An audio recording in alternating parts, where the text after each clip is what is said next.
Hello, this is Mark Peacock, and welcome to the Travel Commons Podcast. This is Travel Commons Podcast number 186, recorded Thursday, April 21st, 2022. This is the podcast giving the voice of the traveler. It's more about the journey than the destination. Two topics on this edition of the Travel Commons Podcast: mask mandate scramble and small airport survival. So coming to you from the Travel Commons studios in Chicago, Illinois, riding the roller coaster of Midwest temperatures, 70 degrees one day, 45 degrees the next. We were in Santa Fe, New Mexico about a week and a half ago with a group of friends, and I got to tell you, the Midwest has nothing on high desert plateau temperature swings. So whereas in the Midwest, maybe it's from day to day, in Santa Fe, it's within the day. We'd wake up at, 35, 40 degrees, bundle up, and then we'd be stripping layers off at lunch when it hit the upper 60s, maybe 70.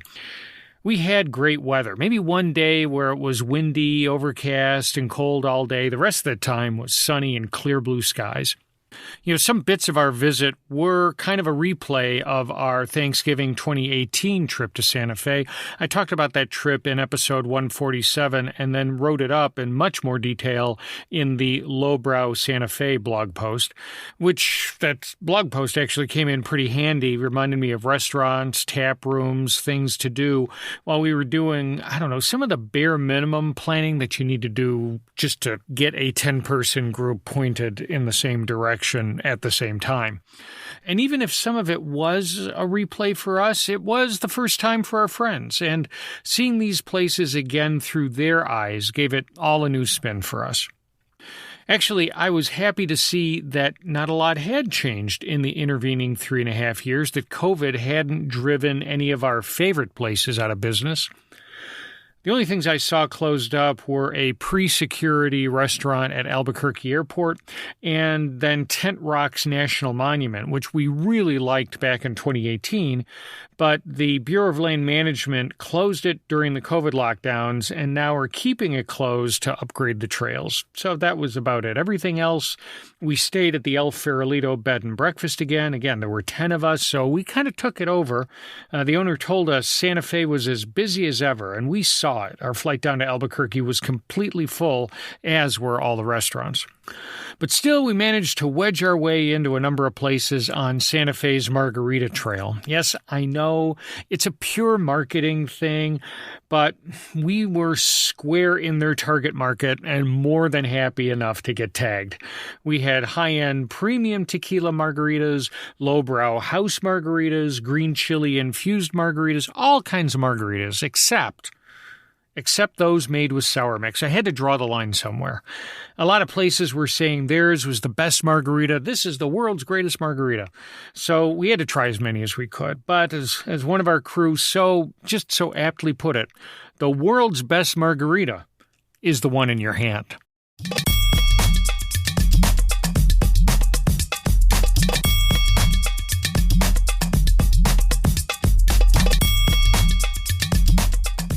So following up, one more note about the place we stayed in Santa Fe, the El Farolito. Full housekeeping every day in our casita without asking, and that even included restocking the Kiva fireplace with fresh wood and crumpled up newspaper. So all we had to do was strike the match, throw it in, and woof, the fire went off. Also, we got a full cooked breakfast. Now, the only lingering COVID service restrictions, no afternoon cookies. But given the amount of food and margaritas we were consuming, I actually think that was actually a good thing. Before the flight down to Albuquerque, Travel Commons contributor Alan Marco pointed me to Flighty, a flight tracker app. I've talked about flight tracking apps in past episodes. Years back, I paid the $50 a year for TripIt Pro, but eventually dropped it as airlines kept upgrading their own apps, improving real-time status notifications, adding "Where's my plane" functionality. Add in the free FlightAware app, and look, that's been my flight tracker tech stack for, the past number of years. But looking at app reviews, Flighty seems to be, the latest hotness, so I downloaded it to give it a go. It's a nice-looking app, and they're smart to give a free trial for all the paid features on your first flight. So I first synced it with TripIt, so I didn't need to re-enter my Albuquerque flights. Then that day, the day we were departing, I got flight notifications faster, and the information on it was more granular than what Southwest was sending me.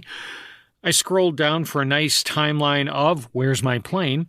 Always important for Southwest flights since they tend to bunny hop across the country during the day rather than run out and back to hubs.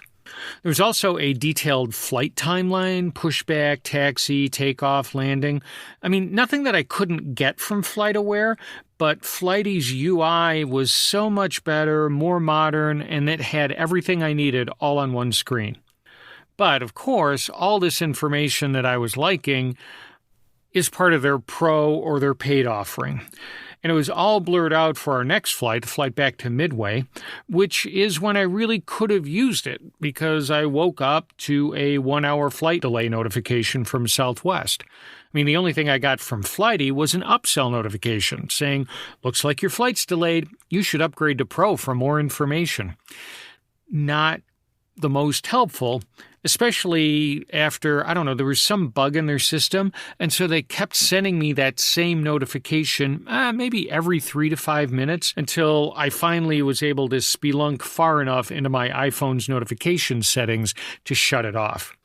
And then after that, I opened FlightAware to figure out what was really going on. Our flight was late getting out of BWI, which was its first hop of the day, and we were another couple of hops further down the line. So net, the Flighty Pro offering is really nice. I liked it. I mean, if I was back to flying every week, I'd pay the $50 to have all that information on a single screen. But Flighty Free, it's not going to make it into my tech stack. It just can't replace the free, the familiar, if slightly clunkier FlightAware. I've been noticing a bunch of new deals, another wave of new deals, offering a free year of Clear, that biometrically powered security line cut service that lists out at $179 a year. Now, I've always been ambivalent about Clear. I talked about this last fall in episode 179 when I received the first raft of free year offers. Those were from American and United. The time savings over regular TSA PreCheck has never seemed enough. It's never been compelling enough to justify the cost of letting Clear hold my biometric information, especially since the first incarnation of Clear had to be sued to stop it from selling customers' fingerprint and iris scan data before it went bankrupt. Having said that, I'm seeing Clear at more airports, and I got to tell you, if the TSA hiring can't keep up with passenger volume growth and those pre-check lines start to lengthen, it might be enough to get me opening my eyes wide to those Clear machines again. And hey, if you have any stories, questions, comments, tips, rants, the voice of the traveler, send them along. Comments, COMMENTS at travelcommons.com. You can send a Twitter message to MPeacock, post your thoughts on the Travel Commons Facebook page or Instagram accounts at Travel Commons, or you can always post your comments on the website at travelcommons.com.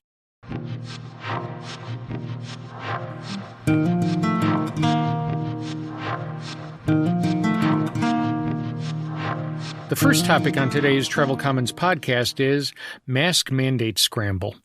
We talked in the last episode about the CDC kicking the can containing in-flight mask mandates down the road a month from March 18th to this past Monday, April 18th. And so last week, anticipation began to build in travel circles about what the CDC would do.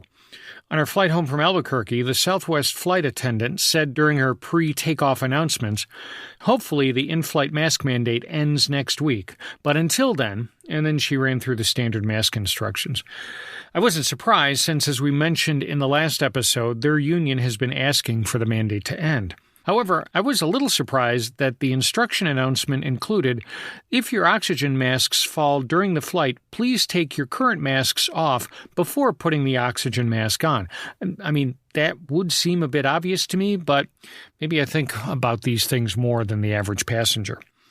Anyhow, the next day, after finishing my interview with Joanne Magley of Daytona Beach International Airport, which you're going to hear in the next segment, Joanne and I got talking about the mask mandate. What's going to happen on Monday? Joanne's cut. Look, I don't know, but I hope we know something by Sunday so we're prepared for Monday, which is what happened. The next day, word began to leak out that the CDC was going to extend the mandate again for 2 weeks this time. You know, it was almost 2 years ago in 2020, soon after the lockdowns and the travel bans started and passenger volumes just cratered. The airlines themselves started requiring in-flight masks in an attempt to coax people back into what were seen as really modern-day plague ships. In episode 165, I talked about my first post-lockdown flight that June 2020, saying back then it felt like mask usage was about 80%. I see kids ripping their mask off as soon as they get off the jetway. A sizable minority of mask wearers were just covering their mouths, leaving their noses uncovered. Pilots, cleaning crews, passengers, wheelchair people. Those were my observations back in June. But it wasn't until Joe Biden's inauguration day, January 2021, that the in-flight mask mandate became a federal mandate. That initial mandate was through mid-May, so for 5 months. But a few weeks before it expired, it extended for 4 months to mid-September, and then another 4 months to mid-January 2022, then 2 months to mid-March, then 1 month to mid-April, and then now a half month, 2 weeks to May. And with indoor mask mandates dropping everywhere else, each of these last extensions, which is for most places the last remaining mask mandate, they just generated more and more pushback. So when the federal judge struck down the mask mandate this past Monday, the speed at which everyone ditched their mask rules was just amazing. Within hours of the ruling, the TSA and all the major U.S. airlines announced they were no longer requiring masks. There were reports of flight attendants announcing the decision in flight to cheers and then walking down the aisle with trash bags to collect unwanted and now seemingly unneeded face masks. On Tuesday morning, I got emails from Uber and Lyft dropping their mask mandates. Tuesday afternoon, Illinois' governor dropped the state's masking requirements on all regional trains, buses, Chicago transport, and Chicago's airports. The rush of announcements, it was almost like everybody was working to make it sort of a fait accompli, a done deal that couldn't be reversed. Because amidst all this activity was an undertone, this unknown. Would the Biden administration and the CDC appeal the judge's ruling? Nothing on Monday, nothing on Tuesday. But then toward the end of the day yesterday, Wednesday afternoon, the CDC asked the Department of Justice to file an appeal, which it did, but without a request to stay the judge's ruling. Asking to reinstate the mandate. At least as of midday today, Thursday, they hadn't done that. I can't figure out what their plan is, or if there is one, really. As I said in the last episode, even without a mask mandate, I'll probably ride the pragmatic middle. On half-full planes, probably skipping the mask, though I'll still turn on the Airjet full blast. But I'll still pull out a KN95 mask when somebody's in the middle seat sitting next to me shoulder to shoulder, like our full flight to Albuquerque last week. I really didn't mind wearing a mask for that 3.5 hours. And it's not just a COVID thing. I haven't had a bad cold since all this started. You know what? I'd kind of like to keep it that way.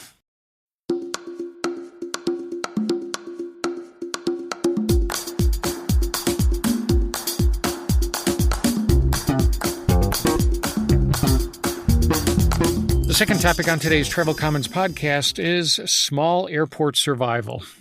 American Airlines made news a couple of weeks back when they, in industry lingo, downgauged flights to Allentown, Pennsylvania and Atlantic City, New Jersey from their Philadelphia hub.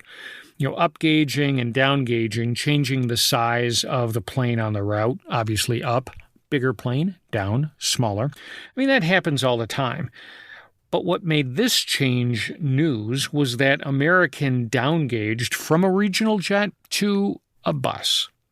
But I guess it could have been worse. U.S. airline execs have been talking for a while now about the need to reduce, even eliminate service to small regional airports, pinning the blame first on crew shortages and now most recently on fuel costs. Now, like most frequent travelers, I've traveled through a lot of smaller regional airports. I've appreciated the ability to skip maybe the 2-hour car rental drive and fly directly into, say, Allentown, Pennsylvania, Charlottesville, Virginia, Appleton, Wisconsin, Sioux City, Iowa, which not a bad place in spite of its airport code SUX. So I do have a bit of a fondness for these smaller airports, and to check in what it's like to run a regional airport today, I fired up Zoom for a chat with Joanne Magley, the Director of Air Service, Marketing, and Customer Experience for Daytona Beach International Airport. Joanne, back last June on the Travel Commons podcast in episode 176, actually we talked with Dr. Janet Bednarek of University of Dayton about the history of airports. So how did Daytona Beach International Airport get started? Oh gosh, we started as a naval base, and then from there it was given to the city, and then somehow it was given back to the county. So, Joanne, Daytona Beach International Airport is about an hour from Orlando, about an hour and a half from Jacksonville. What types of travelers are choosing Daytona Beach over those two bigger airports? Orlando might be an hour, maybe an hour and 10 minutes, but then you have to add in the time to go from where you're parking back to the terminal and the time it takes to get through the security checkpoints. So really that hour or so drive becomes 2+ hours of just trying to get to your gate. So the people that use Daytona Beach International Airport, they love that convenience factor of walking 5 minutes from the parking spot, maybe spending 5 minutes at the TSA checkpoint. And it's also we pride ourselves on really high customer service. So many times when you go through TSA security, you forget that you might have packed an item on your carry-on that is not allowed. Something as simple as a wine opener or your heirloom pocket knife from your grandfather. Right. Well, you can't take these things through the checkpoint. And rightfully so. Yeah. TSA will confiscate. Well, no, the TSA does not confiscate.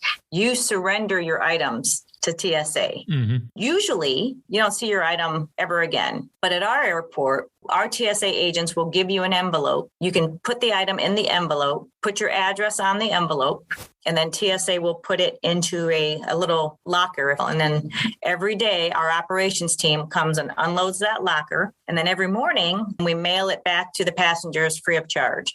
It's simple on our part. It really is. It's just mailing an item. And the cost of mailing an item is very small compared to the reward that we get for having happy people come through the terminal. And we can do it because we're smaller. How difficult was it to get the local TSA to agree to that program? Not difficult at all. They're a great partner with us, and they are some of the friendliest TSA agents you will ever come across. Well, that's nice to hear. 'Cause certainly myself, a lot of travelers step up to the TSA kiosk with let's call it a mixed set of experiences. Sure. One of the things that I think we've seen recently is U.S. airlines talking about having to park smaller jets, the regional jets, and having to reduce some even ending service to smaller airports because of pilot shortages. Have you seen any of this? Like a lot of smaller regional airports, we used to have dozens of airlines, and then deregulation, which consolidated a lot of airlines, and then the Great Recession. So through the years, we've landed with two main carriers, Delta and American. We are very fortunate that we had not lost any service with our two main carriers. In fact, we gained a few extra routes. Starting with December of 2020, American Airlines started seasonal service to Philadelphia and Dallas-Fort Worth. So we gained some service. But one thing that we are noticing, typically when they would maybe bring in a larger plane, they haven't done that yet. We've seen some cancellations due to maybe crew shortages. Again, not a lot, but where we know that it's affecting us is the opportunity to get more new destinations, because at this point, it's difficult for the airlines to say, okay, we'll add new service here and here, even though the airlines know that it could be a profitable flight. They don't have the crew. They don't necessarily have the pilots to add a new flight. They would have to stop service from somewhere else in order to start up new. And actually, starting up new comes with all sorts of new costs as well. Joanne, how do you pitch an airline for new service and a new airline? How do you guys make that pitch? What it takes to at least be high on the consideration. First, you have to show that there's a demand for service, and the airlines can see where passengers are coming and going from. So that part's kind of easy. But then the part where there is the cost for the startup. What we're seeing is a lot of communities are coming together to put in an air service support program. It can't come from the airport. The airport incentives have to be separate. So the community is coming forth with an air service development program, which is in the form of a minimum revenue guarantee. Okay. That minimum revenue guarantee will only kick in if they're not meeting what their expected revenues are supposed to be. So let's say a community gathers $2 million from maybe their economic development fund, from businesses and corporations, and it's more of a pledge. It's not they're giving this $2 million and they're just giving it to an airline. It's like a pledge. It sounds like the local community is looking to take the risk out of the business case for the new service. That's exactly what it is. It's risk mitigation. The economic impact of a new airline coming in with twice a week daily flights to multiple destinations, it's a good investment. But that's what the airlines are looking for, especially the new ones. There's a number of Canadian airlines that are just kind of chomping at the bit to get back. So if everything kind of stays where we're at and the borders stay open, we will see our Canadian visitors coming back. Joanne, I really want to thank you for joining us on the Travel Commons podcast. This has been a great conversation. I've really enjoyed it. Joanne Magley, Director of Air Service Marketing and Customer Experience for Daytona Beach International Airport. A lot better weather in April than what we have in Chicago. Thanks again for joining us, Joanne. You're welcome, Mark. Thank you.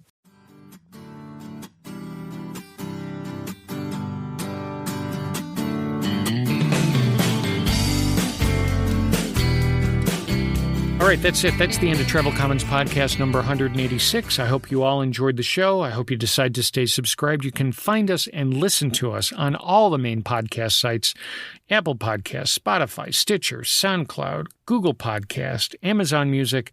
You can also ask Alexa, Siri, or Google to play Travel Commons on your smart speakers. Check out the show notes on travelcommons.com for a transcript and links, or you can click on the link in the episode description in your podcast app. If you got a couple of minutes, I'd really appreciate it if you'd leave us a review on one of those sites, or better yet, tell somebody about Travel Commons. Word of mouth, it's really the only way to grow a podcast. If you're not yet subscribed, hit the website at travelcommons.com. There's a drop-down subscribe menu at the top of each page with links. And then at the bottom of every page, you can find links to the Travel Commons socials: Facebook, Twitter, Instagram. If you've got a story, thought, comment, gripe, the voice of the traveler, send them along, text or audio file to comments, COMMENTS at travelcommons.com. Or to M. Peacock on Twitter, write them on the Travel Commons page on Facebook or Instagram, or post them on our website at travelcommons.com. Thanks to everyone who's taken the time to send in emails, tweets, post comments on the website. I really do appreciate it. And hey, until we talk again, mask on, mask off, who knows? Travel safe. Thanks for stopping by the Travel Commons. Bye now.